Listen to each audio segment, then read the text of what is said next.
Today, Kiwi unemployment rate rises to 5.1%, the highest since 2020.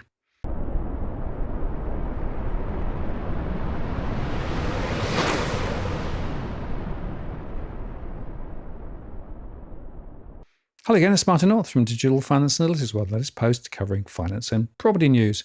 Well, setting monetary policy is not easy, as the Reserve Bank of New Zealand has found. Of course, they took rates quite a lot higher than Australia and has since been cutting.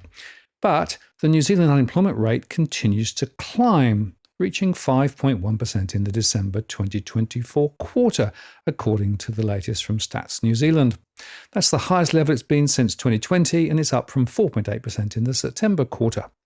Stats New Zealand said that unemployment has been increasing since late 2022. The unemployment rate in the December 2024 quarter was the highest that it's been since the September 2020 quarter, when it was also at 5.2%.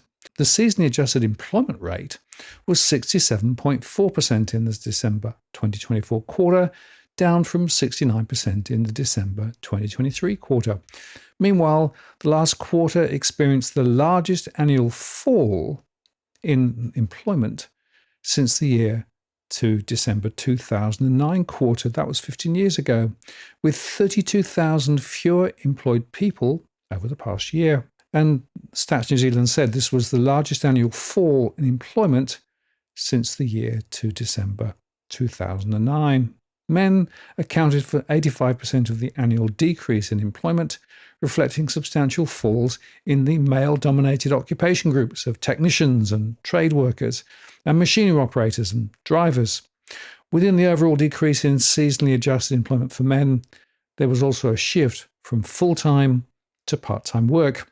While the number of men in full-time employment fell by 36,000 annually, the number of part-time employment grew by 9,000. Over the same period, the number of women in full-time employment fell by just 5,000, but there was little change in women's part-time employment.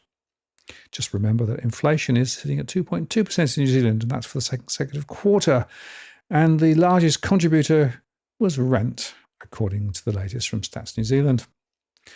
Now, in response, Finance Minister Nicola Willis said the figures were the human cost of lingering effects of economic mismanagement by the previous government. While the numbers today were largely in line with predictions, I feel for people who have lost their jobs or are finding it hard to find work, she said. This underscores the importance of strong economic management. With inflation now under control and interest rates coming down, forecasters expect the unemployment rate to start reducing this year as economic growth picks up. While there are some encouraging indicators, such as wages rising faster than inflation, I know Kiwis are still doing it tough. In time, wage growth in a growing economy will mean households will start to feel some relief from the ongoing cost of living pressures. And meanwhile, Labour's finance spokesperson Barbara Edmonds said spiking unemployment is what happens when the government chooses to slash funding for frontline services, cut public sector jobs, and undermine economic stability. Christopher Luxon's coalition of chaos continues to plunge New Zealand deeper into recession. Their cuts have devastated the jobs market, she said in a media release.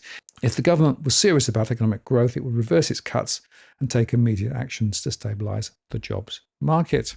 And here's the thing, of course, it's always easier to try and blame the other side. But the combination of bad policies, high migration, as well as the questionable path of monetary policy are all part of the story here. But it is also probably true that unemployment will peak soon and then come back down because rate cuts will continue to flow through. And those rate cuts in turn will provide some relief to households, unlike perhaps in Australia. So this highlights the problem. Do you take interest rates higher and try and squeeze the economy quicker, lifting unemployment to ultimately get through to the other side quicker? Or do you keep rates a little lower, as in Australia, perhaps keep rates for longer, putting more pressure on everybody, and then not necessarily getting inflation under control that quickly?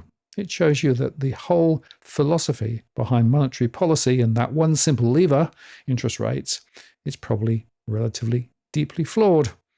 And the casualties always, of course, are real employees and those looking for work. I'm Martin North from Digital Finance Analytics. Many thanks for watching, and I'll see you again next time.